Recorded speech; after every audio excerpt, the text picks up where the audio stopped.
好啦，咁我哋咧今日講呢本經咧就叫做《地藏菩薩本願經》。喺講經之前咧，你哋睇下個人手上都有本經啦，嗬。嗱，呢本經咧就唔係我印嘅，係邊個印嘅咧？咁樣你睇到呢本經書後邊咧，咪有一紮名字嘅。呢個名字咧叫做呢個助印功德方明。點解會咁樣會有紮名字嘅？咁樣係因為你哋之前一班嘅同學，佢哋聽完呢本經書之後，佢哋覺得哎呀好有意思喎。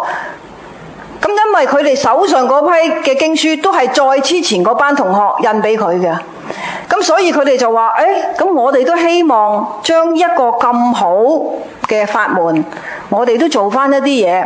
所以佢哋咧，大家就夾錢，就印咗呢個經書咧，去成就而家嘅你哋。雖然彼此唔相識，但係因為佢哋得到呢個嘅我哋叫做法喜法，即係佛法嗰個法，佢哋有咗個感恩心，佢哋想將呢個佛法帶來嘅喜悅咧，去俾後邊嘅人。所以咧，呢本經書唔係我印嘅，係前邊嘅嗰批同學嘅。咁咧，印經書呢樣嘢咧，亦都冇話強行嘅，係隨佢哋自己自發性嘅。咁當然啦，永遠都有啱啱一個開始，第一班同學㗎。咁第一班同學邊個俾佢咧？咁咪我俾咯，就係我俾咯。咁但係呢個唔重要，邊個俾都唔重要。只不過我係好想你哋去明白，原來我哋手上嘅好多嘅由我哋行住坐臥啊，行街睇戲食飯啊，平時嘅所有嘅頭先我講嘅起居啊、飲食啊，好多時候都係好多人成就緊我哋嘅。咁講啊，你而家身着嗰件衫，如果冇人哋種棉花，我哋邊度可以有呢個布啦？啱唔啱啊？冇人去種稻米，冇人去收成，冇人去煮，等等等等嘅，我哋點有飯食啊？係咪啊？但係好多個時候，我哋喺起居飲食行住坐臥當中，我哋已經係唔記得咗我哋嘅生活。或者應該嚟講，我哋生命入邊好多嘢係好多人喺度互相成就緊大家，或者係成就緊自己嘅。因此，我哋應該生起一個感恩心。呢個就係同大家略略提一提。咁呢本經書我哋睇一睇啦，《地藏菩薩本願經》。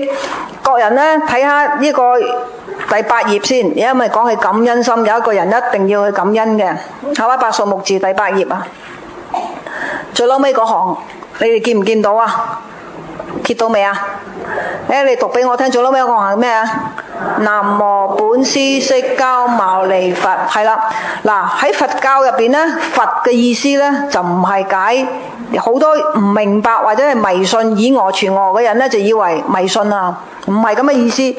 佛係講緊一個覺悟咗嘅人，佢唔淨係佢自己覺悟，佢並且可以令到他人覺悟。咁呢個覺悟咧，如果以我哋平時嘅而家明白嘅中文字咧，覺悟啊，每一日都好多人都可以有覺悟嘅噃。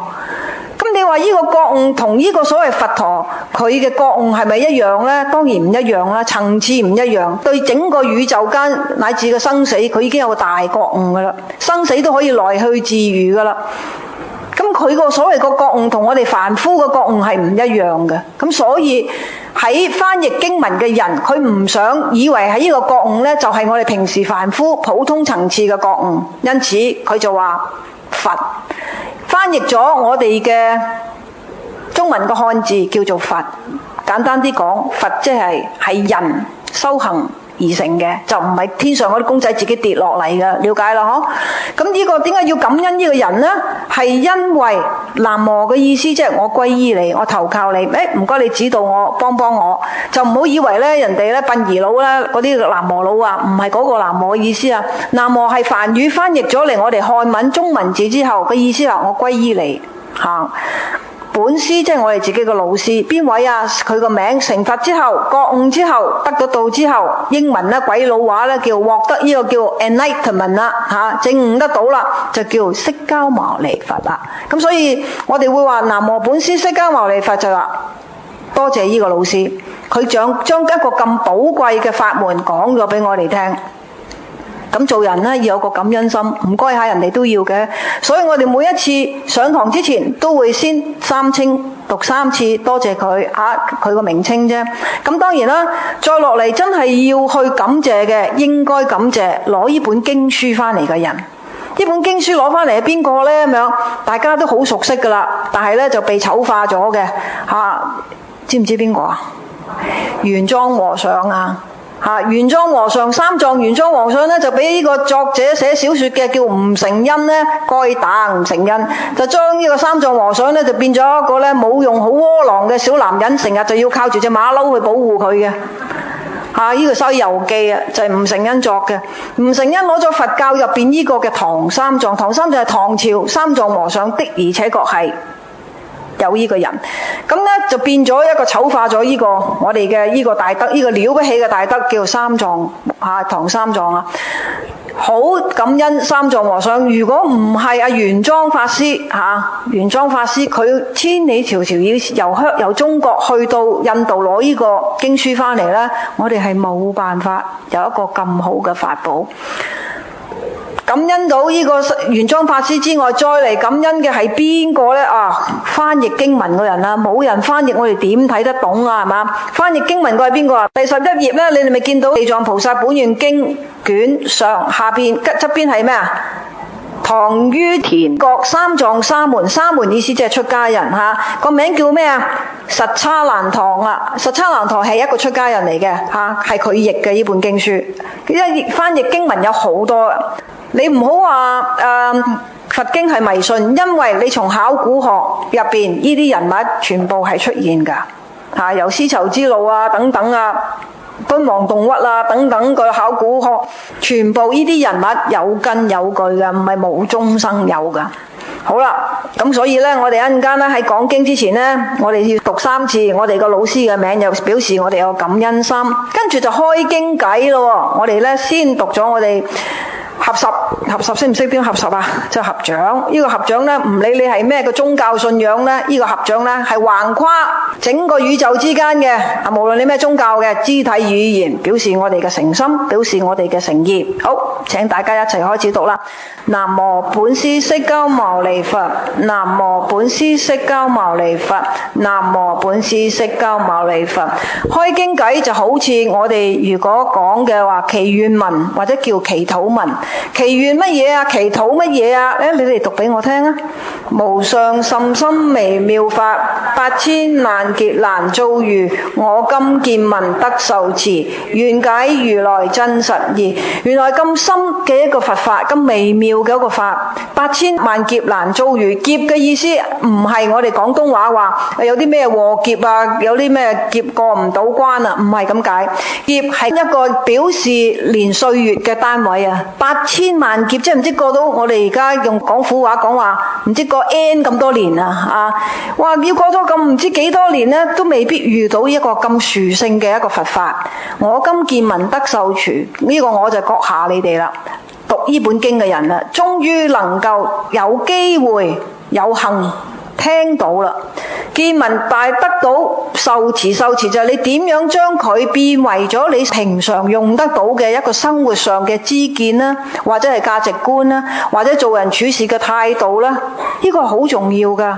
咁要明白先至做得到噶嘛。所以願解如來真實義，如來呢就係佛陀嗰個說話，佛陀嘅別稱個別號希望能夠解到呢個經文嘅義理。講到呢度，你就會好奇怪就講啦。阿了法師，你咪喺上邊而家解釋俾我聽咯。做咩事幹？我仲要願解如來真實義啫？有人解俾我聽啦嘛。你要知道，佛經有一樣嘢呢，好得意嘅地方，你哋日後都會遇到嘅。人哋解俾你聽係一個層面，到你每次自己翻去睇，或者一個字一個字一個字讀。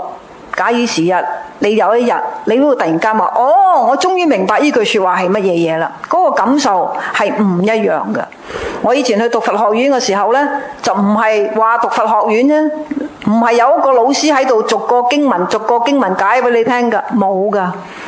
咁去到個台灣讀佛學院嗰時候，好，今次講呢本叫《地藏經》，好細本啫，呢本經。好，大概講一講個議題，然之後落堂下堂，睇邊個上嚟，輪到你哋講。由邊個上台講嘅時候，當中去比分。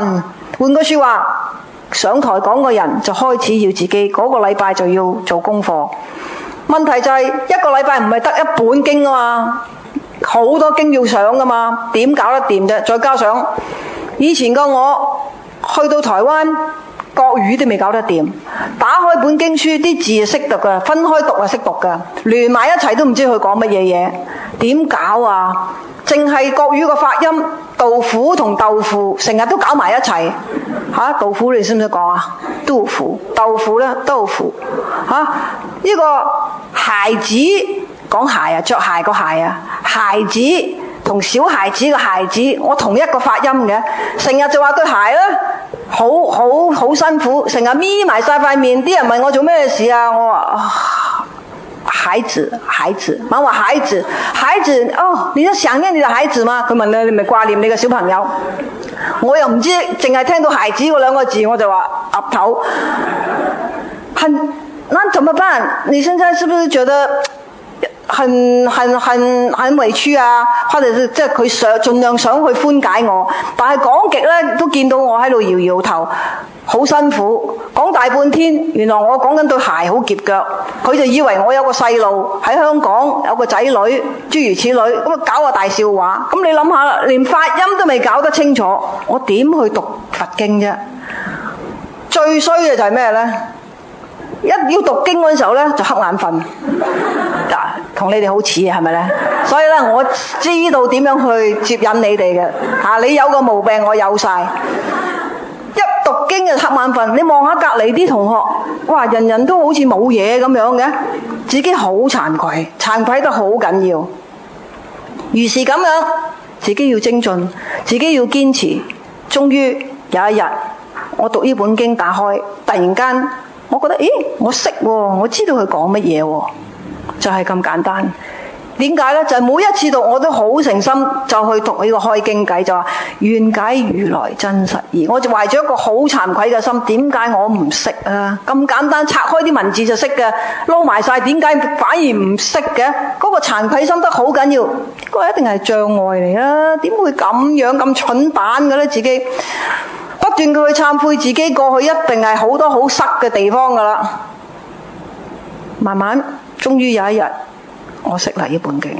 所以呢，識完之後你話咁之後冚埋啦，識完呢本經睇第二本經啦。又唔係嘅喎，你假以時日翻嚟你睇，咦，唔係喎，仲有另一個層次嘅體會喎，好妙嘅。咁所以呢，你唔好去睇小你手上呢本法寶。你可能會話自己冇咩讀書，或者冇咩嘅接觸嘅層面唔係講。我同你講啊，你識得讀呢本經，你好了不起。一個人佢可能中文好好，但佢打開本佛經，佢未必識得佛經入邊嘅意思㗎。日後你哋慢慢咧了解多啲咧，你就知道我冇呃你哋嘅。好啦，我哋咧開始嚟啦。地藏菩薩本願經卷上，點解會卷上呢？咁樣，咁你睇埋隔離先啦。佢有個另外一個大字嘅，讀個都字啊。忉利天宮神通品第一，品第一意思即係 Chapter 1或者第一品。咁簡單啲講，地藏經總共有13品，即係有13個 chapter。咁呢個忉利天，咁你話呢個字打開經文已經嚇親啦，呢個字點讀㗎？係嘛？我同你哋諗埋，所以呢，你本經書後邊呢，後邊第幾頁先啊？我睇睇，你一度翻到去190頁嘅再後邊一頁。嗱，你翻到190頁先啦，因為後邊嗰頁呢，生字嗰頁呢就冇 number 嘅，冇阿拉伯數目字嘅 number 嘅，係啊，再翻後一頁，見唔見到啊？見到啦嚇，呢個呢就係我哋廣東話嘅粵音生字啦。讀咩啊？係讀都字。嗱，第一品嘅生字就喺度，第二品嘅生字喺嗰度。咁如果你話你發覺咧有一啲生字咧，點解冇喺入邊嘅？咁即係表示嗰個字我識，所以我冇查到字典俾你哋。就係咁解啫嚇。第一個字咧就係忉利天宮神通品第一啦嚇。咁再落嚟啦，你哋開始讀經文嘅內容啦。等等先。如是我聞咧，咁快已經有嘢講啦，梗係啦。所有嘅佛經嘅開場白一定係講如是我聞，或者係我聞如是。呢個我係邊個呢？如是我聞係點解會咁樣呢？有段古嘅，嗰個古仔呢，真人真事啊。雖然話有條古呀，真人真事啊。原來佛陀喺在家嘅時候，即係話仲係在家人嘅時候呢，佢就係一個國家嘅太子，即將要繼承皇位嘅。但係問題就係佢覺得呢個生老病苦好似冇人可以離開得到咁樣。咁今生死咗，咁跟住又輪迴又做人，有咩意思啫？因此呢，佢就去出家求道啦，求法啦，希望自己可以得到證悟。佢出家6年，喺6年當中，佢父親叫淨飯王。呢個淨飯王呢，非常之掛念呢個仔，咁所以呢，成日呢就揾啲探子呢走去呢周圍去睇下，唉，呢個仔究竟去咗邊，同埋佢而家呢過嘅日子過得好唔好？探子回報就話，王子呢瘦到呢，坐喺度嘅時候呢，前面嗰陣皮呢，就已經同後面嗰陣皮呢黏埋一齊噶啦。咁個皇帝聽到之後呢，就好傷心，但係佢知道佢冇辦法改變個仔嘅意思，咁佢唯有只喺嗰度憂心憂心又憂心。到第6年，佛陀終於成道啦。佢成道，佢獲得 enlightenment， 佢證悟啦，證悟到呢個天地間人嘅生死係有咩回事嘅時候，當佢證悟嘅時候，天魔知道呢個人即將會證悟啦。佢證悟得到之後，人間好多人因為佢而得到咧光明嘅大路，天魔咧就冇辦法再去咧誘惑呢啲人，所以呢個天魔就走去呢個將要成佛嘅悉達多太子面前咧，帶啲魔子魔孫啊、美麗嘅魔女啊，就諗去誘惑呢個即將證悟嘅人啦。咁當然啦，佛陀佢已經成道啦，佢攞佢嘅智慧一一擊退呢啲嘅考驗，冇事幹。天魔就惱羞成怒，佢就話：我搞你唔到，我搞下你阿爸夠好啦。就走去揾阿淨飯王泄憤，就同佢講話：喂，我同你報告啊！當然天魔就化咗一個樣好莊嚴嘅，唔係魔王嘅面口嘅。佢話：我係天上嘅天子嚟㗎，我嚟同你講啊，你個仔咧死咗啦！淨飯王一聽到之後就喊到好緊要。但係與此同時，有另一個天子就出現啦，就話：我同你嚟報喜㗎，恭喜你啊！淨飯王，悉達多太子終於成佛啦！佢個名而家叫做釋迦牟尼佛啦。淨飯王話：你哋兩個究竟搞乜啊？你哋邊個真邊個假？咁嗰個天子咧就鬧天魔，好心你啦，個人咁小氣。呢個天魔咧就哈哈哈哈，佢話：係啊，我係搞唔到你個仔啊，我係嚟搞下你就夠好啦嚇。咁佢就走咗。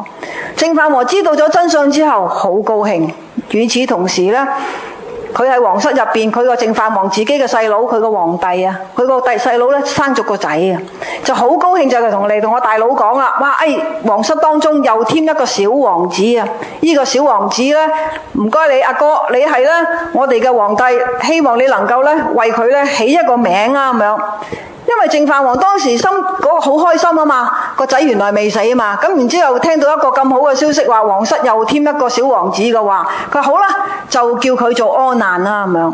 如果俾我哋中國人就話大吉利是啊，咩唔叫個仔叫阿難啫？好啊，叫阿順啊嘛，點解叫阿難啫？係咪？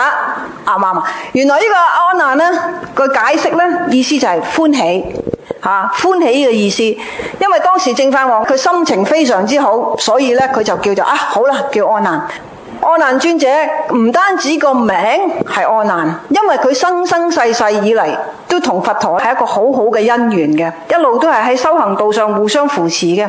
佢今生佛陀成佛啦，佢又投身咗喺呢個帝王個家園。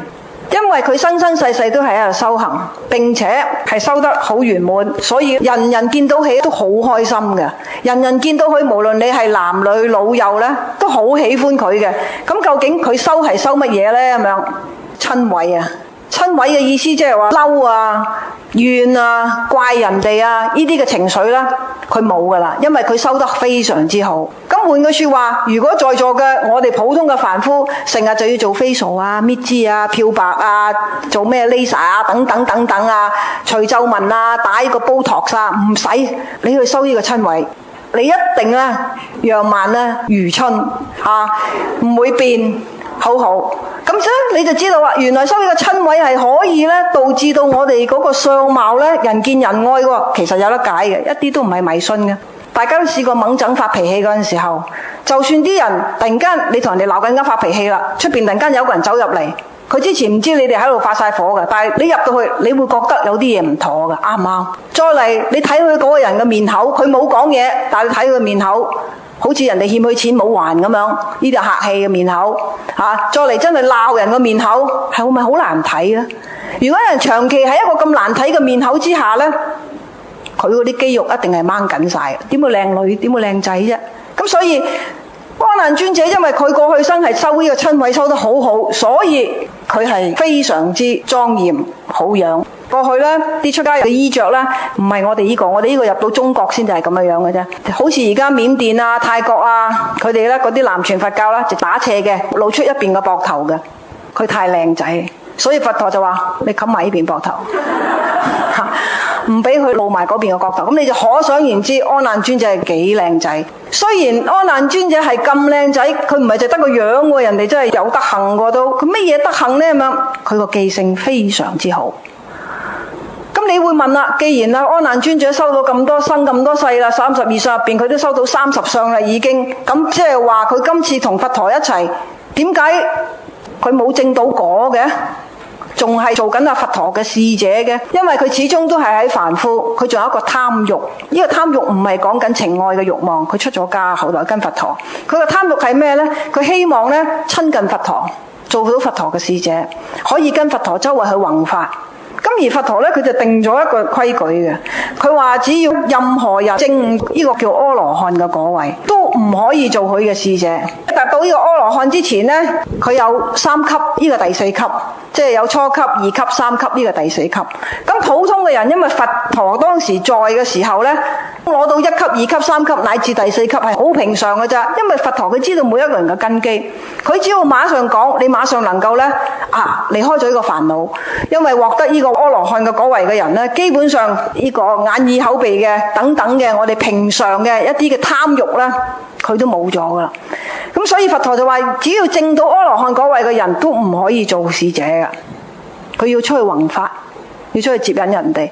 阿難尊者因為佢有少少呢個貪欲，希望親近住佛陀，可以咧侍奉佛陀，所以就冇用功，淨係要親近佛陀，佛陀去邊度弘法佢就跟住去。但係因為佢嘅記憶非常之好，因此佛陀喺人間嘅壽命將要結束嘅時候，佢就同阿難尊者同佢啲徒弟講話：喂，嗱，我總唔可以成日話唔死就喺人間嘅，人間就會當我係妖怪嘅。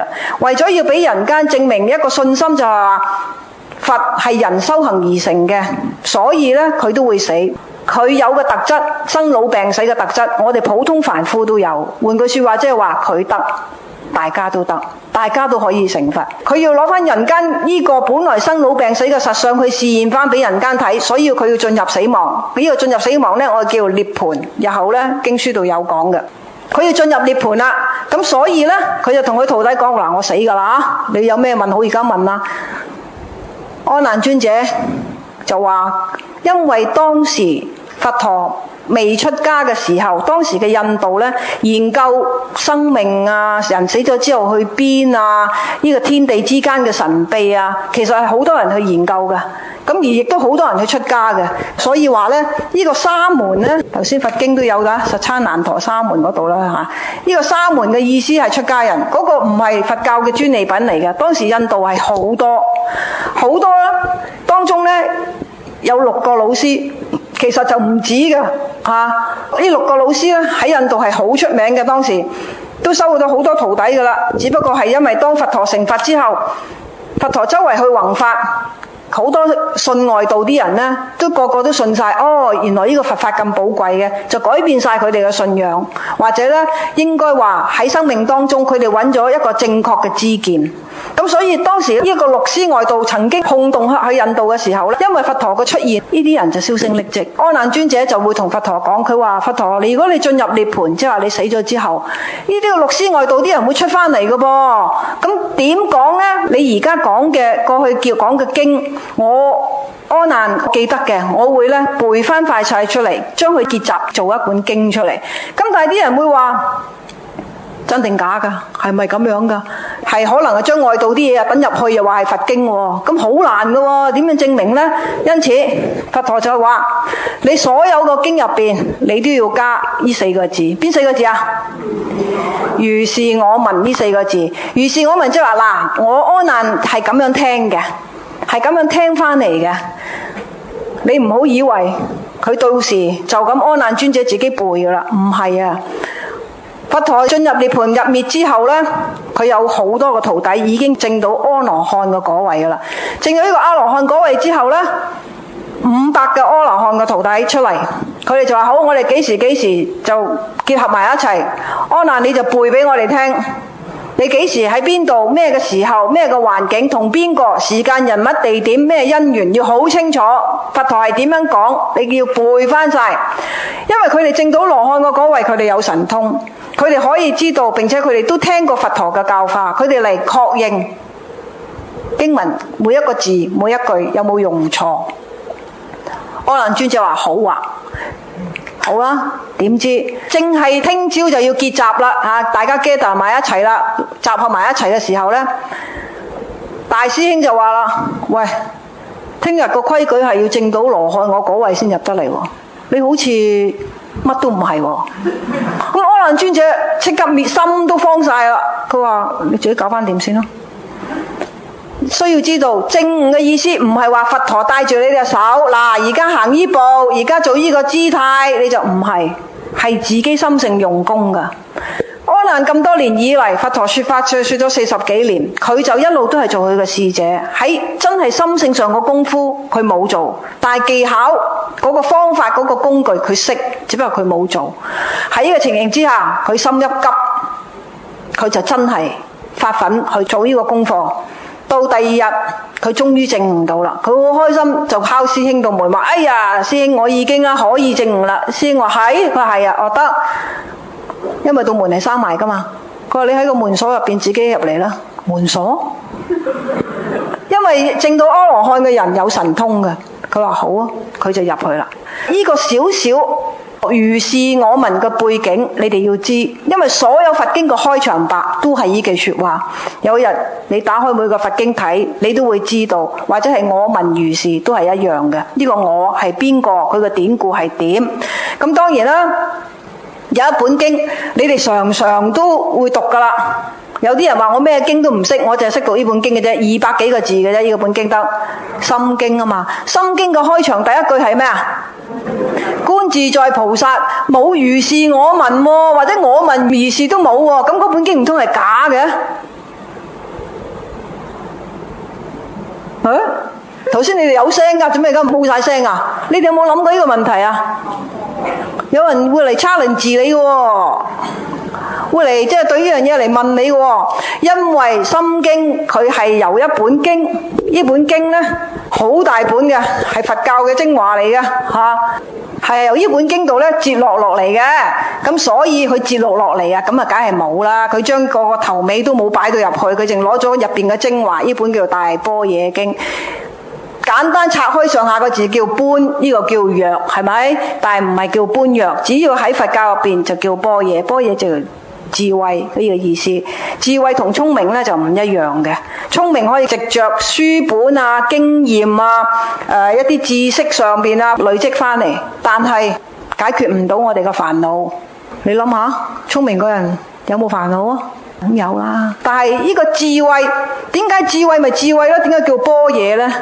就同頭先嗰個佛嘅意思一樣，因為如果佢話智慧，大家就會以為咧，將我哋講緊人間嘅智慧、凡夫嘅智慧，去比喻呢個般若嘅層次，其實唔係。呢個般若嘅層次咧係好高好高，可以解脫我哋真真正正嘅煩惱嘅最高嘅一個層次。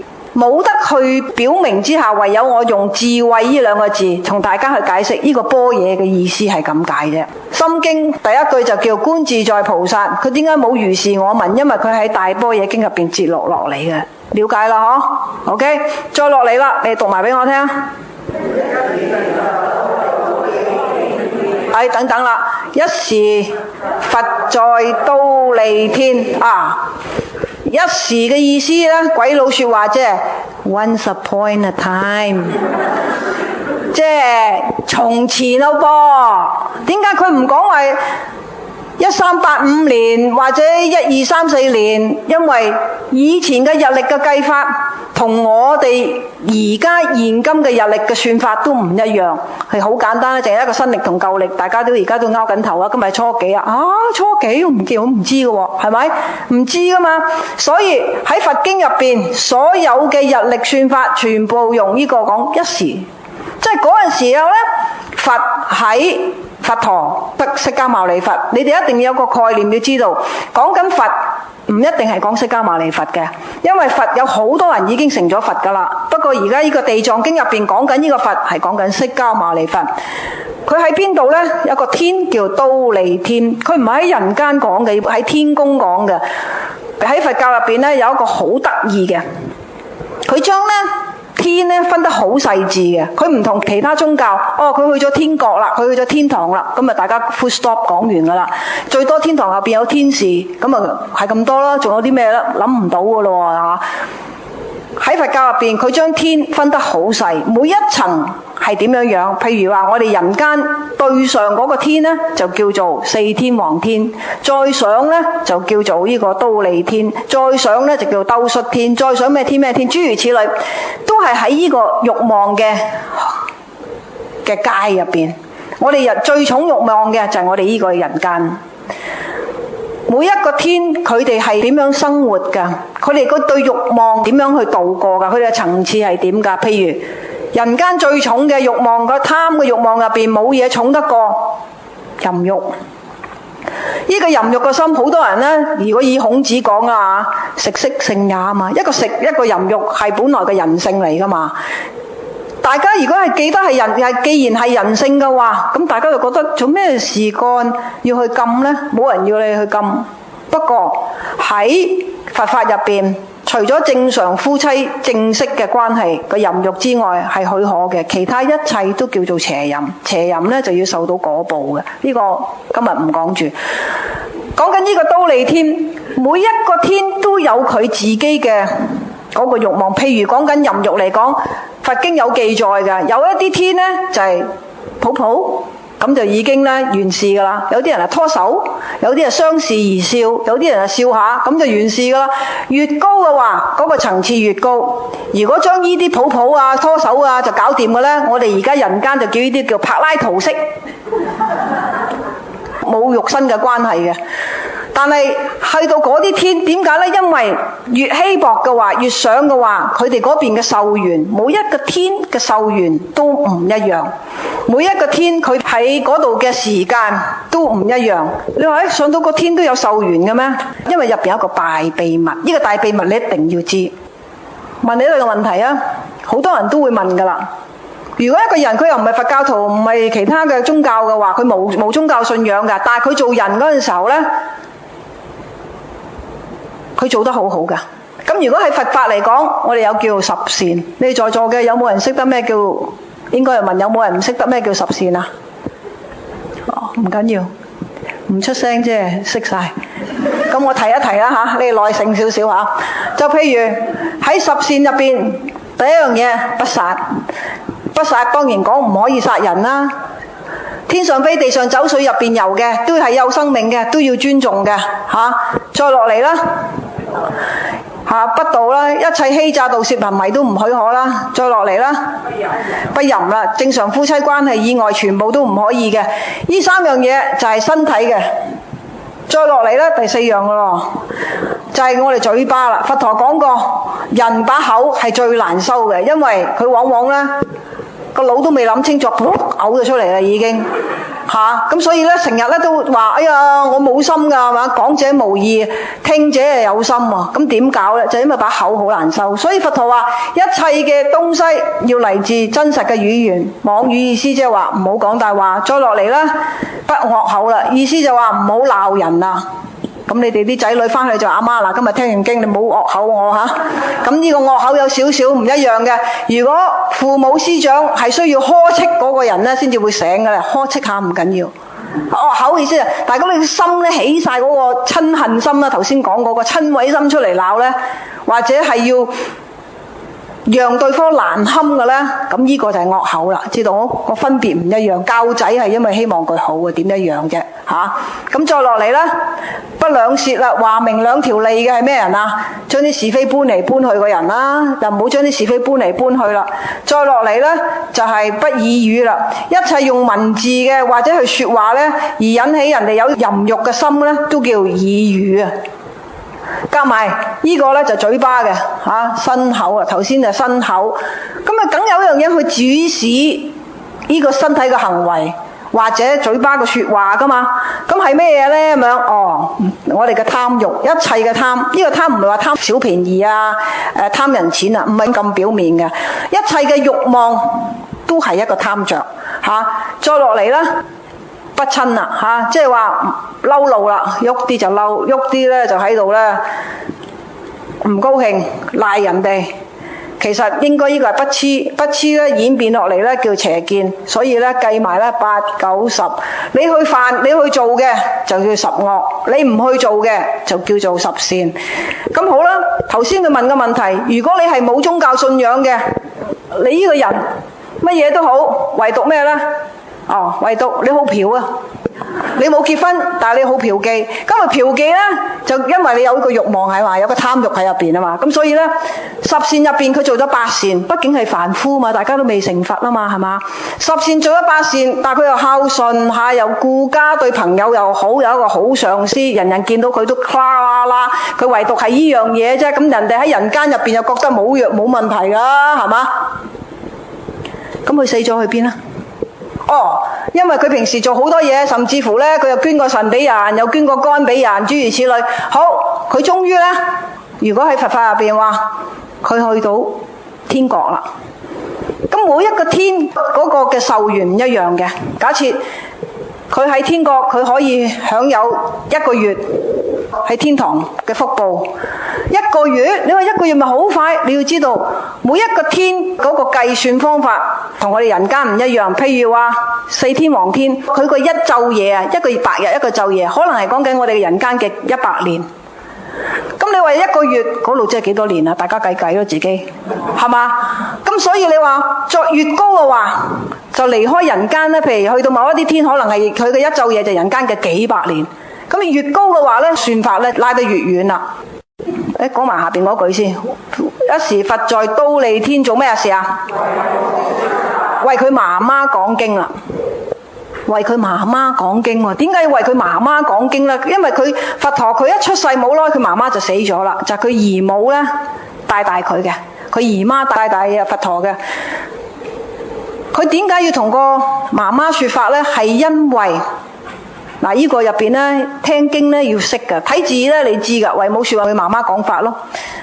大家咧，尤其是中國人，成日都有個錯誤嘅觀念㗎。一子出家，九祖超升啊嘛！我話你錯啦。呢本經講俾你聽啦。點解佢要同佢媽媽說法咧？係因為如果以頭先嗰個話，忉利天，假設佢媽媽喺嗰度唔知幾多年，或者係若干時候，佢嗰個壽元會盡，佢嗰個果報會盡噶嘛。做天人喺天堂嘆嗰個果報會盡噶嘛。做咗之後，佢要翻嚟人間噶嘛。如果以頭先我講嗰個有一個男人行到呢8善，佢唯獨係好嫖嘅啫。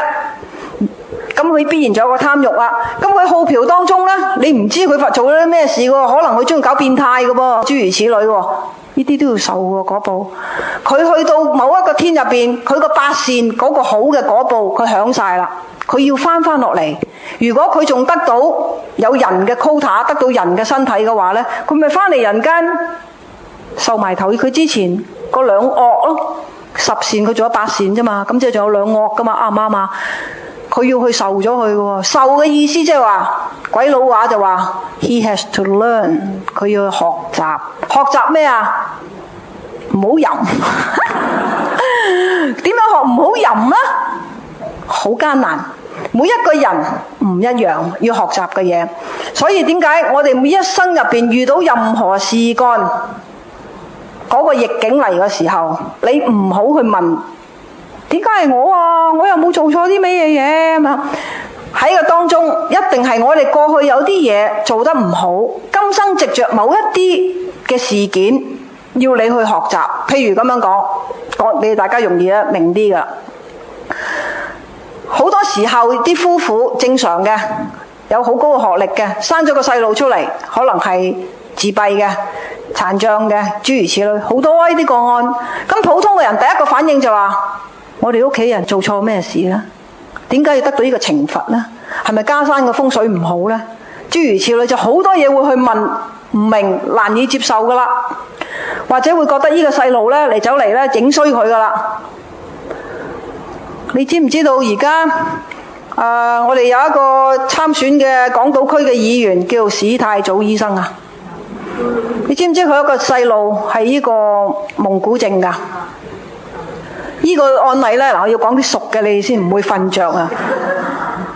史太祖醫生，我覺得佢非常之了不起。佢曾經自己講過，我睇有一個報道，因為佢自己係醫生，雖然佢係皮膚科醫生，唔係兒科，但係當嗰個婦產科醫生同佢太太接生個 BB 出嚟嗰陣時候，佢睇到佢 BB 有啲嘅特徵，有啲嘅徵象呢，佢就知道呢個細路有問題㗎啦。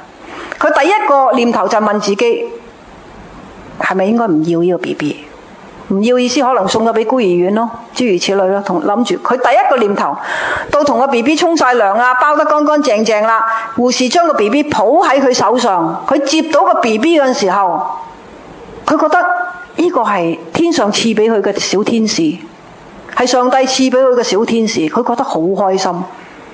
點解會咁樣呢？眼睇到同你身抱到一個抱埋個 BB 嗰個嘅生命嗰個感覺，我哋叫做話，如果係以中國人個意思就話父子連心啊！佢突然間個感覺即刻變，係呢個係小天使嚟嘅。從此佢就努力栽培呢個小天使，佢冇再覺得呢個人係負累佢，佢冇話唔要佢。點解？你如果問我話，咁呢個學習咩呢？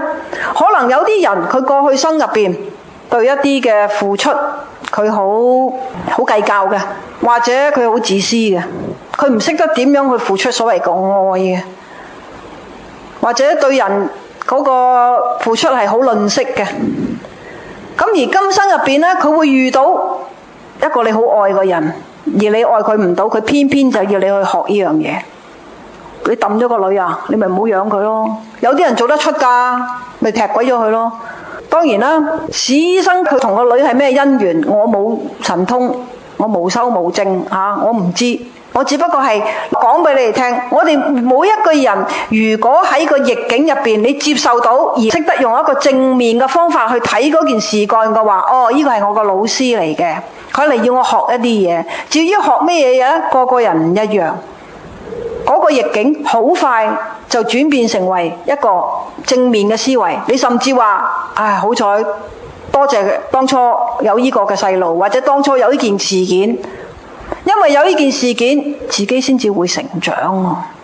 講返經文，點解佛陀要話為母說法呢？係因為佢媽媽佢去得忉利天，必然呢係好大果報噶啦。點解啊？佛陀一個聖人入得佢個胎，做得佢個仔，然之後嗰生出嚟要成佛嘅呢個女人，佢本身一定係有一個好大福德嘅女人。咁所以佢本身個福報係唔差嘅。佛陀出咗世冇幾耐，佢媽媽死咗，去咗忉利天嘆嘆啦。